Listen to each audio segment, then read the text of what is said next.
A traveler, maybe you typed into Google looking for information on hotels in Toronto. Maybe you looked specifically for the Fairmont in Toronto, or maybe you typed into Google or YouTube that weird guy that moves around a lot while giving his video reviews about stuff.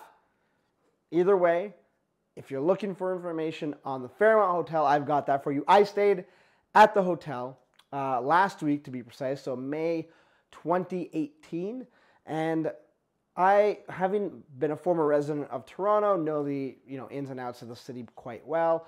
These are places that I always wanted to stay in. Now, I'm not a born and raised former citizen of Toronto. I'm originally from Montreal. This is the first time you see my videos. Lived in Toronto for about a year and now living in Ottawa.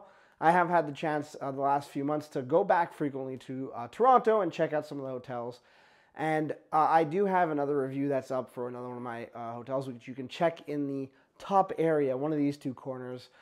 You'll see the little eye icon. You can check that out.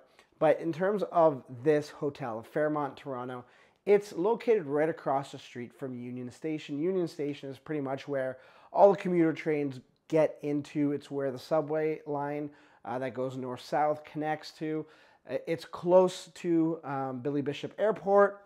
There was actually a shuttle that runs from Billy Bishop Airport to Fairmont. So that's actually really convenient. That's what I took to get to this hotel. It's free.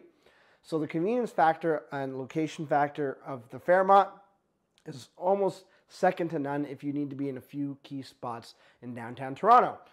While, like Toronto, if you have not yet been, it, can get to be quite busy during the day. Lots of traffic, lots of people. So having a central location such as Fairmont is a really good thing.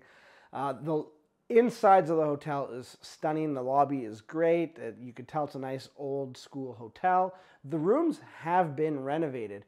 The only thing I found, at least with my room, which is apparently like a premium room, was it was quite small, especially when I'm comparing it to a hotel room like I had at the Bisha only like 2 or 3 weeks prior to that stay in Toronto, which was a huge room.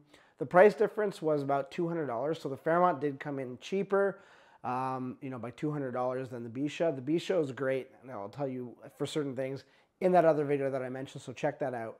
But I will compare it to, like, if you're going to Toronto specifically for a baseball game, a basketball game, or even a hockey game, the Bisha might be a better location, but not by much. Really, you'd be choosing, let's say, a hotel like the Bisha over Fairmont simply because you might be spending more time in your room. The amenities for the Fairmont are actually pretty good. I think they stack up better than like a hotel like the Bisha. What I will say, though, is, again, I'm going to come back to that room size. For a premium room, it was fairly small. The bathroom wasn't a good place. Like when you went to go sit down in the toilet, I kind of get into a lot of details here. It was actually hard to move around, post business. The shower wasn't that great. Lacked a lot of power. Maybe that's just a byproduct of it being an old building. And speaking of being an old building, it was really hard for me to get my reception in the hotel room. There is free Wi-Fi, thankfully, so it's complimentary. You can use that. One of the things that you're not going to be able to use your cellular data, or if you are, you need to get really lucky because the hotel, I guess, just it being such an old building, has a lot of concrete, whatever that interferes with the signal. So I found myself having to be right next to the window. Now, if you are paying for this stay on your own dime, I would say maybe look elsewhere for the Fairmont. If you're traveling on company business or you're being comped something, maybe look at the Fairmont. Its convenience level is extremely high, especially if you need to use Union Station to get in and around the city using the subway.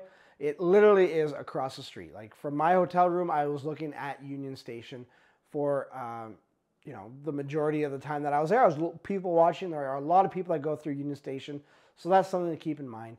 How I would rate it in terms of my overall experience and overall stay in Toronto, it was great. I still prefer the Sheraton out of the 3 hotels that I've mentioned so far. So there's Sheraton, which is right next to City Hall. That's also right next to the Eaton Center, so you do have access to that subway station, which would allow you to travel across the city as you need to voyage to whichever location, whether it's east or west. The Bisha was pretty good, but I found really expensive. Fairmont, I find expensive. You get a small room, But if you're there for the amenities, maybe that's something like if you want a nice little workout area, if you want a nice sauna, there are all these things that you can really dive into. The service staff was extremely helpful. It was nice to visit and look at the interior of the Fairmont, but if it's something I'm paying for my own dollar, I'm probably not going to be booking there again, unless like things change dramatically at the Sheraton. I still find the Sheraton to be my favorite hotel that I've stayed at in Toronto. But let me know what you think. If you've been to Toronto and you stayed at any of the hotels, let me know what your favorite is. I would love to hear it. And if you have any suggestions on what you'd like to see reviewed, you should also let me know. It doesn't have to be just about Toronto. Let me know where you want me to go, and I'll try to find a way there. Until next time, safe travels.